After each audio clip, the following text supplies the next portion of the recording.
We continue with the 5th chapter of the book of Yeshayah, the book of Isaiah. Isaiah has vacillated between warnings and horrors that will happen to Bnei Israel, and as well as messianic and hopeful dreams. And he continues now, chapter 5, begins with a parable. Ashira na lididi shirat dodi lecharmo, kerem haya lididi bekeren ben shamen. So let me sing for my beloved a song of my lover about his vineyard. My beloved had a vineyard on a fruitful hill.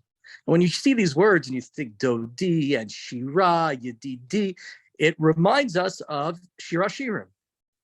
It reminds us, the reader of Tanakh, Shira Shirim, a story, a love story, as it's interpreted by many as an allegory between God and Bnei Israel. And so, you think about it and you think, well, is it related to that?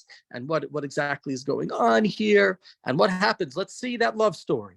Vayizakehu, Vayisalkehu, Vayiskalehu, Vayitaehu, Sorek, Vayiven Migdal betocho, V'gam Yekev Chatzev bo, Vayikav lasot anavim, Vayas beushim. And what happens is the person whose fields is, he loves the field, and so he breaks ground and he clears it of stones and he plants it with great vines. He builds a watchtower to guard it. He creates a wine press for when the grapes will come out, so he can make great wine from it. But yet, what grows there are not wonderful grapes that can be used to make wine, but rather what's referred to as beushim, which are wild grapes that are lesser grapes. And thus, what is this supposed to mean? Yeshayah continues, so now those of you who live in Jerusalem, you men of Yehuda, you be the judges between me and my vineyard. What else? The owner of this vineyard who's worked so hard, what else can I do to my vineyard? Why did I hope that it would yield good grapes, and yet it was these terrible grapes? So now tell me, what am I going to do for my vineyard? Haser misukato v'haya levar poretz gedro v'haya lemirmas. Should I remove its hedge? If I remove its hedge, then people will come through and ruin it, or animals will come through. If I break down its wall, and here we see that in addition to all the other things that he did in the planting and the watchtower and the clearing of all the stones, he also built hedges to protect it. He built a wall to protect it. And if I break down that wall, it's going to be trampled, perhaps by humans, perhaps by animals. Va'ashiteu v'ata lo yizamer v'lo ye'ader v'ala shamir v'shait v'al ha'avim atzaveh me'amatir alav matar. And what's going to happen if I break those things down? I'll make it desolate. It will become desolate. Nobody will prune it. It won't be hoed. It will be overgrown with thistles and thorns. And I will command the clouds to drop no rain on it. And those last words show us sort of what alluded to in the beginning with the idea of like Shira Shirim and God with the children of Israel. There's only one person who can keep the clouds from falling onto the vineyard. And of course, that's God. And so God's right. Icherem Adonai tzvaot Beit Yisrael, v'ishuda natasha al shoav, v'yikav l'mishpat v'inei mispach l'tzedakah v'inei tze'aka.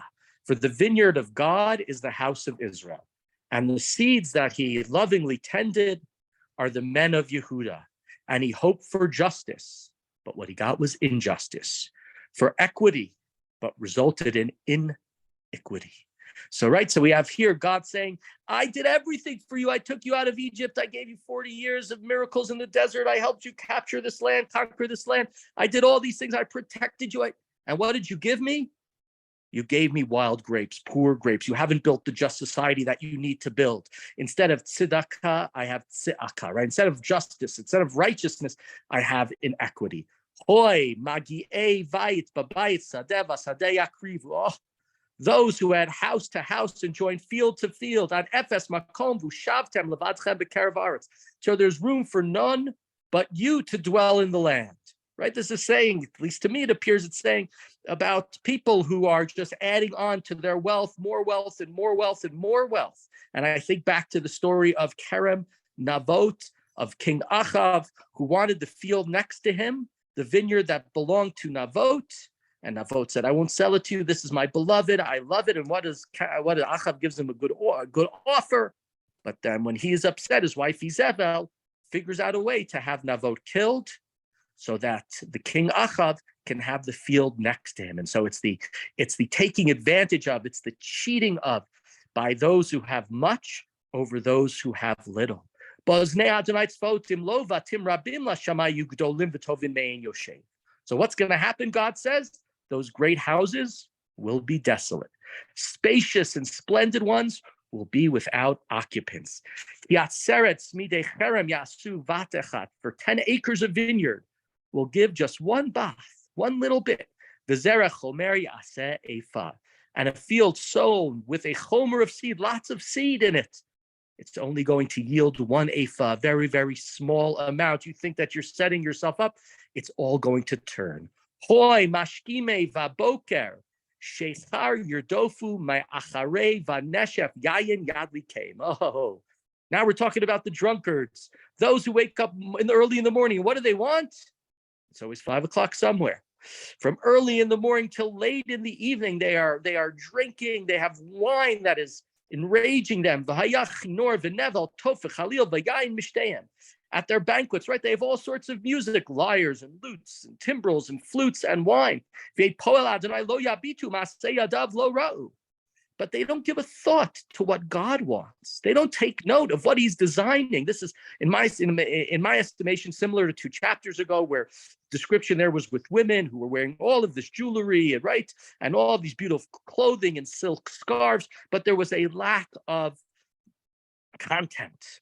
It was all things that were vain. And here also you have these people, it's party, party, party, it's drink, drink, drink, but it's not an attempt to set up the type of society that God wants. Therefore, in verse 13, Pasuk Gimel, Gala mimi blidatu chvodo matei ra'av v'hamono tzichat sama.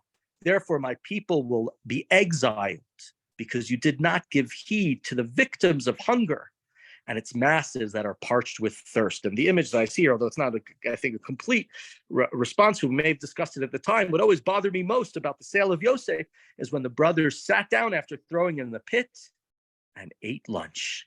And I don't know if they sat down right next to the pit, but that's the way I like to imagine it. They're sitting in the pit. They're hearing Yosef scream from the pit, help me, help me, help me. And what are they saying? Pass the caviar, whatever it might be.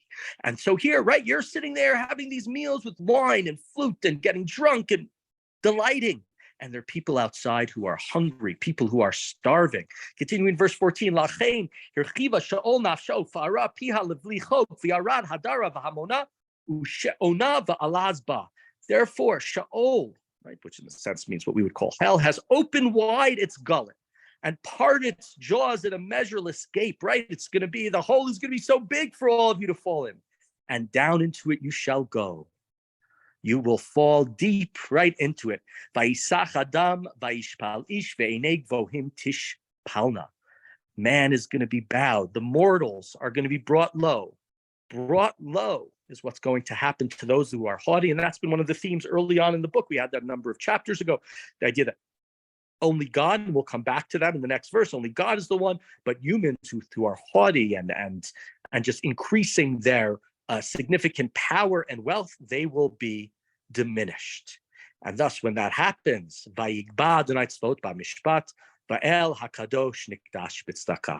God alone, who is exalted in judgment, the holy God proved holy through tzedakah. We have that verse, I believe it's in I don't know if it's in both the Rosh Hashanah and Yom Kippur liturgy or which one it's in. Don't remember off the top of my head. It's been a few months since Rosh Hashanah, Yom Kippur, but a verse again that's saying God is the only one who's going to come out just. God is the only one who's doing things right. All you people who are, in a sense, in charge of society, but doing things wrong, you are going to fall. V'ra'u kvasim kedabram, v'charvot mechim garim yochelu. The lambs shall graze as they in their meadows, and strangers shall feed on the ruins of the stout. Right? So you thought it's your land, it's your strength, you have it, your great wealth, things are fine, but you weren't concerned with the important things in life, only with the vanity and only with wine and drinking parties. Sounds sort of like the kingdom of Achashverosh. And therefore, who's going to be in your land? Lambs are going to be grazing in your meadows, and strangers, not you, will feed on the ruins. Continuing verse 18, Hoi moshchei ha'avon b'chavlei hashav b'cha'avot ha'agala chataha. Those who haul sin with cords of falsehood and iniquity with ropes. Homrim yimaher yachishu ma'asehu leman nireva tikrav v'tavo atzat kadosh Yisrael v'nei da'ah. Who say, let's speed, let's hasten his purpose. Right? Let the plans of the God of Israel be filled if we are to give heed. Right? They're trying to say it's not clear if it's people who are saying we really want the plans of God to happen. Hoy ha'omrim, but now we see it's people who are not good in the next verse. La ratov v'la tov ra. Shamayim choshech la'or v'or la'choshech shamayim. Mar l'matok u'matok l'amor. Right? There are people, and this is what's happening in your society, those who call evil good and good evil, present darkness as light and light as darkness, who present something that's bitter as sweet and something that's sweet as bitter. It sounds like the culture wars of America in the years, in the current time. Those who are so wise in their opinion, so clever in their own judgment, right? This is as opposed to the judgment of God, which we established 2 chapters ago as being the only true judgment. God, the true arbiter between nations, who will cause peace because everybody will understand that they've been judged by an unbiased, all-knowing judge. These are people who don't know because we're humans and we're limited in our understanding. Those who are drinkers of wine and they're so valiant as mixers of drinks, right? People think they're so great, and what are they doing? Drinking.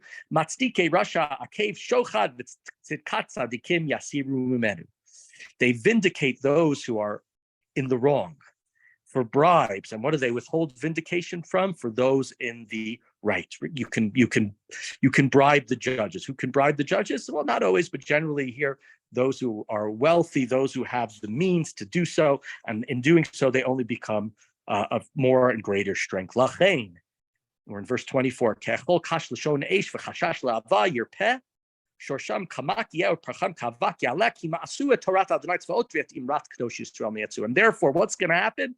Just as straw is consumed by fire, as hay shrivels as it's burned, their stock will rot.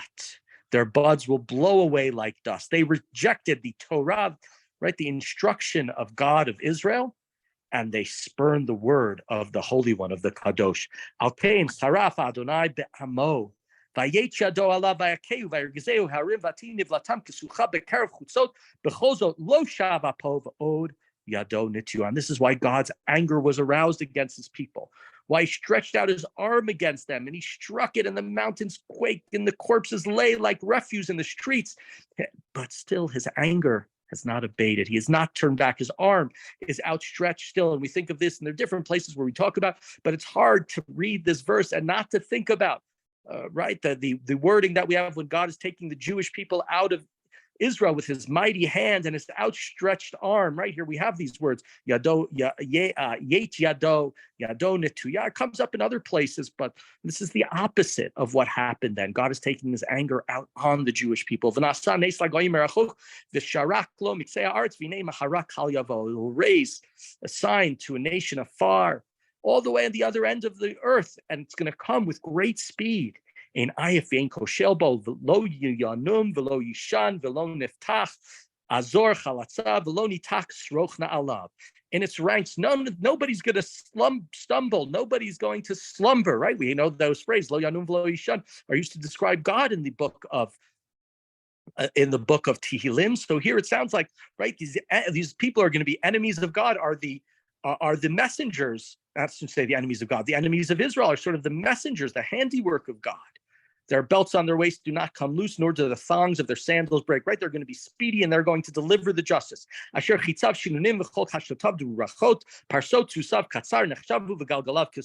arrows are sharpened, their bows are drawn. The horses' hoofs are like flint, their chariots' wheels like the whirlwind.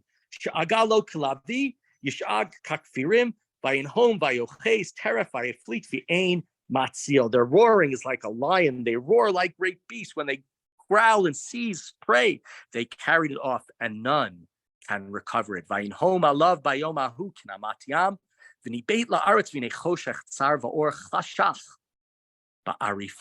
day, the roaring will resound over him like that of the sea, and he'll look and behold distressing darkness with light, and darkness in its lowering crowds.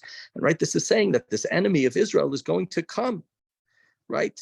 The enemy is going to come and going to cause death and destruction for Israel. And Bnei Israel are going to suffer greatly at the hands. They're going to be incredibly distressed and really suffer. And here we see it again. And it's not clear exactly when these prophecies are given, and therefore exactly what Bnei Israel have done wrong. Right? This is, like we said many times, a 6+ decade period of Yeshayahu's prophecy, Yeshayahu's nevuah. And despite that 6 decades, right, we don't know. There were times where their kings were more righteous and Bnei Israel were more righteous. There were times when the kings were more wicked, more idolatrous. But what seems to be over and over again is the message of Yeshayah is the issue of justice, the issue of people taking advantage of their positions and gaining greater power, greater wealth through institutions, through courts, through whatever way it is. And that destruction and hope for the minorities, for the people who are not in charge, goes completely against the desire of God to build a just society, and thus that society needs to be destroyed.